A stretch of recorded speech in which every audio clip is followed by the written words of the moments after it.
धनंजय मुंडे यांचा राजीनामा घेतल्यानंतर सुप्रिया सुळे आणि प्रणिती शिंदे यांनी प्रतिक्रिया दिल्या आहेत.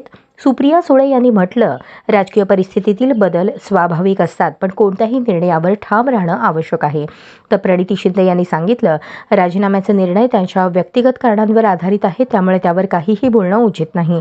यावर सर्व राजकारणी आपापली भूमिका स्पष्ट करत आहेत आणि या राजीनाम्यामुळे महाराष्ट्रातील राजकीय वातावरण आणखी तापलं आहे. धनंजय मुंडेंचा राजीनामा झाला पाहिजे असं वाटतं? 100% झालाच पाहिजे. जर ते ह्या प्रकरणात पूर्ण प्रकरणात ते आहेत असं दिसून येते एकंदरीत. आणि काँग्रेसचं सत्ता असताना वारंवार जेव्हा राजीनामे मागितले जायचे तेव्हा द्यायचे आम्ही एकंदरीत जबाबदारी घेऊन, नैतिक जबाबदारी घेऊन. मला असं वाटतं अतिशय निगरगट्ट आणि अहंकारी सरकार आहे आणि लवकर हलतील असं दिसत नाही. प्रत्येकाची ती मॉरॅलिटी असते.